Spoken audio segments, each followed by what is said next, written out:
Hugthany, Hugtano, here, the internet's busiest music nerd.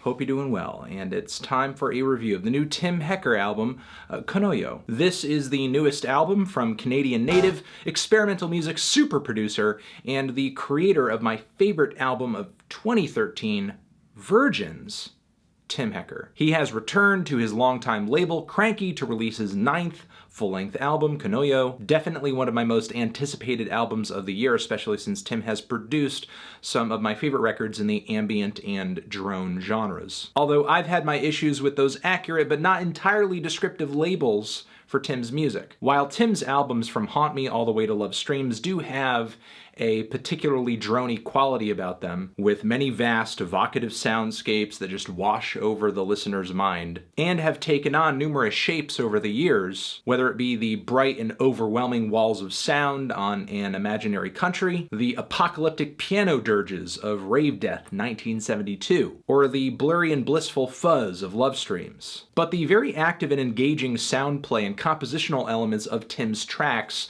always read to me as being a bit more than just drone, with many of his tracks featuring some pretty compelling melodies and chord progressions, direct and to-the-point song lengths, especially on Virgins. I wouldn't say Tim's music exactly hangs in the background plainly either, as many of his best albums up until this point have uniquely and successfully straddled the line between direct and abstract ideas, creating these strange but riveting sonic vignettes that typically weave together into a pretty cohesive and otherworldly experience as an entire album. Though I would argue this new record over here is kind of a change of pace for Tim, in that comparatively I think it's a bit more of a challenge, a bit more abstract, a bit more formless than a bulk of the material Tim has released over the years. Rather than hitting audiences with an experimental but brief and to the point idea, he really lets the open spaces on this new set of tracks speak for themselves, with him embarking on song lengths not often seen on Tim Hecker albums. With a few songs near 10 minutes, the closing track is 15 minutes, the entire thing is 7 tracks long and rounds out at about an hour. Tim does really give himself quite a bit of time to explore the musical and sonic themes he sets up for himself on these tracks, removing the strong sense of urgency and direction that his albums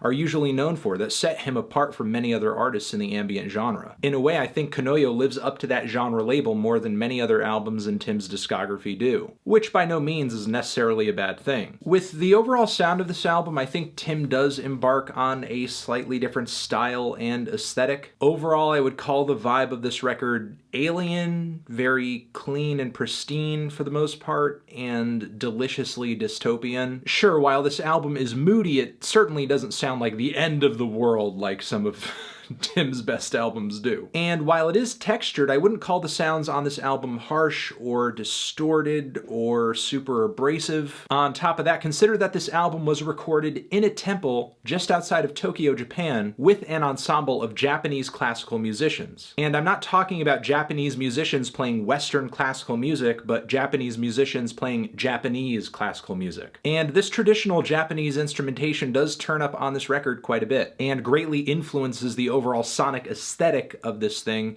at some pretty pivotal points. Now, musically speaking, I wouldn't go as far as to say Tim has turned a new leaf or anything, as he packs the songs on this album with the beautiful, eerie, and bittersweet chords, harmonies, and melodies that he's pretty much known for at this point. Even though there is a different instrumental delivery method on this thing, and a sharp recording where each drum and string and glitchy synthesizer and drone can be heard with crisp clarity, this album for Tim Hecker fans should sound like pretty familiar territory. There are a handful of moments on this album where I find the sound palette of these tracks to be a little underwhelming and not quite as refreshing as I would have hoped given the new setting and the collaborators Tim brings onto the album. On moments like In Mother Earth Phase and Is a Rose Petal, I wouldn't say the compositions on these tracks are just indirect, they're kind of aimless, which wouldn't necessarily be a bad thing if the sounds or the instrumentation on these cuts were a bit bolder, just had more to sink your teeth into, but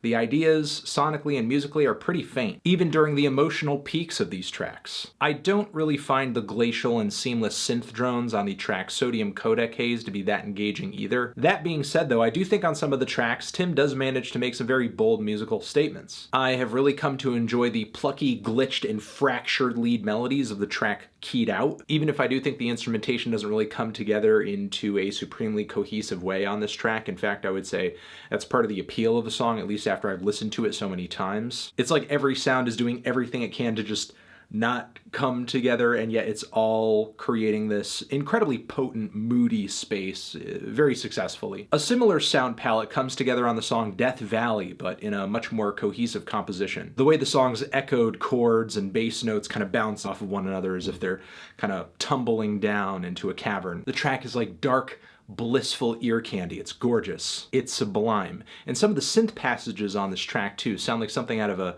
soundtrack to a desolate landscape in the 1980s, like, you know, a 1980s sci-fi film. The song This Life, in my opinion, is a really gratifying opening track. Almost sounds like a better version of the electroacoustic experimentations that ended up on Tim and Daniel Lopatin's collaborative record, Instrumental Tourist. The track features these strange, high-pitched harmonies that are constantly ascending and descending. It sounds like they're literally melting in the mix. Pair those sounds with dark synth bass and some very strange, eerie lead melodies, and it's a wonderful sound. The song Across Konoyo is a somewhat intriguing finish to the album. It has multiple passages to it, a light drone, some odd instrumental samples and clips, some freaky and almost unpredictable synth melodies that are really distorted, really fuzzed out, a fuzzy, distorted, heavy drone that kind of loses weight over time and eventually gives way to another set of very high-pitched harmonies ringing out into oblivion. The transitions between all of these portions are kind of sudden, a little awkward, don't exactly build up that much tension or momentum. It just sort of seems like Tim is flipping from one sound to the next, though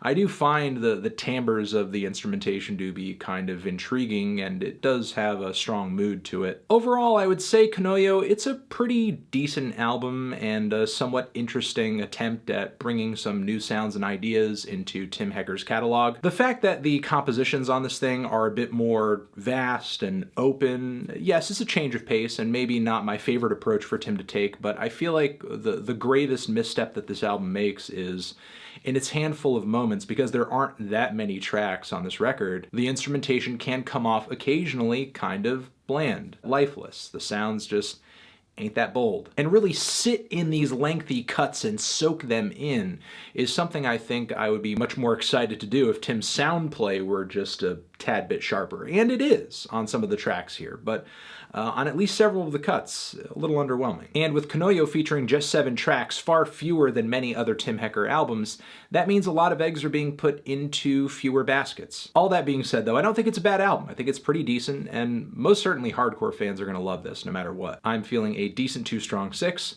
on this one. Transition, have you given this album a listen? Did you love it? Did you hate it? What would you rate it? You're the best. You're the best. What should I review next? Hit the like if you like. Please subscribe, and please don't cry. Hit the bell as well. Over here next to my head is another video that you can check out. Hit that up, or the link to subscribe to the channel. Anthony Fantano, Tim Hecker, Konoyo, forever.